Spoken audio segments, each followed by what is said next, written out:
des bons plans, et c'est un autre bon plan que vous nous proposez maintenant. C'est une exposition consacrée au drapeau. Au drapeau.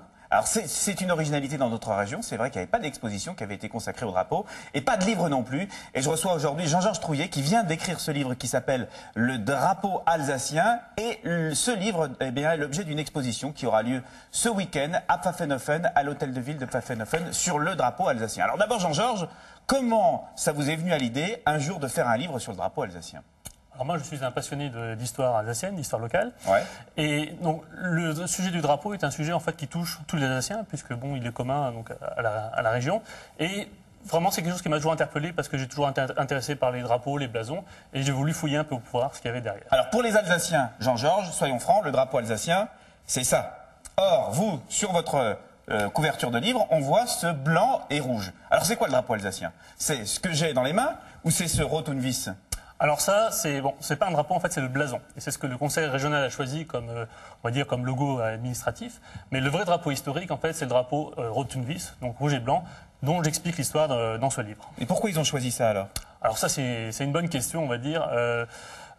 Le meilleur des choses, ça faudrait poser ça donc au conseil régional, mais disons que... Il y avait un côté peut-être trop autonomiste au Rotundvis, au rouge et blanc. Alors la particularité des drapeaux, en fait, comme tous les drapeaux, en fait, ils appartiennent à tous les habitants d'une région ou d'un pays. Hein.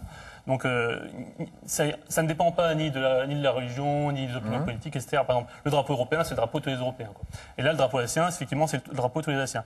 Et j'ignore la raison pour laquelle ça a été choisi, mais toujours est-il, ce que j'explique dans mon bouquin, c'est l'histoire de ce drapeau, et on voit bien qu'en fait, il a une très vieille histoire, contrairement donc à ce entre guillemets drapeau administratif qui lui date d'il y a 10 ans. Voilà, ils ont peut-être voulu dépolitiser aussi le alors, débat. c'est ce que vous dites, c'est ce qui est intéressant dans votre livre, et c'est ce qu'on verra aussi dans l'exposition de Pfaffenhoffen, c'est finalement c'est que ce drapeau blanc et rouge, on le retrouve dans de très nombreuses illustrations et très anciennes. Alors là, par exemple, il y a Astrid, ça c'est quoi qu'elle a pas dans ses mains?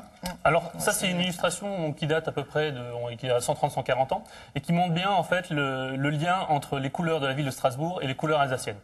Et le drapeau rouge et blanc, donc rouge et blanc, sont non seulement les couleurs d'Alsace, mais aussi de nombreuses grandes villes d'Alsace, comme Strasbourg, on va dire Mulhouse, Célestat ou Wissembourg. Alors là, une autre illustration, ça c'est Spindler. Voilà. Alors en fait, beaucoup d'artistes et d'illustrateurs alsaciens se sont intéressés donc au drapeau alsacien. Et là, on voit Spindler qui est de renommée mondiale dans la marqueterie, qui lui donc a fait cette très belle illustration. Mais il n'est pas seul. On voit par exemple ici, ça c'est Henri Solven, un illustrateur également très connu, qui a donc peint ce tableau qui s'appelle Jour de fête à Strasbourg. Voilà, alors ça, ce sont des anciennes illustrations, mais aujourd'hui, concrètement, est-ce que le Rotundvis, puisque vous nous dites que c'est le drapeau logiquement et historique de l'Alsace, est-ce qu'il existe encore pour les Alsaciens? Tout à fait. En fait, je fais souvent un parallèle entre le drapeau et la langue alsacienne. On va dire que les deux ne sont pas officiels, mais ça n'empêche que, on va dire, ils sont utilisés par tous les Alsaciens, enfin par beaucoup d'Alsaciens, et qu'on peut le rencontrer. On va dire, vous voyez, là on voit Adrien Zeller en train d'inaugurer donc des plaques de Rubilingue à Winschwiller, c'était en 99. Mais on voit également donc pour le match, je crois que c'est la finale du Racing là qu'on voit en bas au Stade de France. Voilà. Et puis bon, de nombreuses autres manifestations ou fêtes. C'est toujours le Rotundvis qui a. Tout à fait. Voilà. Tout à fait. Et alors évidemment, par exemple, aujourd'hui, quand il y a des dictionnaires qui sont réalisés par des éditeurs, même des éditeurs qui ne sont pas alsaciens, même tout petits, ça c'est le mini dico alsacien. Là, pour le coup, ils ont eux aussi choisi le blanc et rouge. Voilà. Donc en fait, j'ai quand même trouvé ça dans des BD. Par exemple, le dernier Gaston Lagaffe qui est sorti, le Rotundvis. Ouais. C'est comment dire? C'est une réhabilitation, on va dire, du drapeau. En fait, il retrouve sa juste place. Alors, l'exposition, c'est ce week-end, c'est à Pfaffenhoffen. Et puis, ce sera également l'occasion, par exemple, pour les futures plaques d'immatriculation, de trouver ce petit Rotundvis qu'on pourra mettre peut-être sur nos plaques d'immatriculation, c'est ça? Tout à fait. Voilà.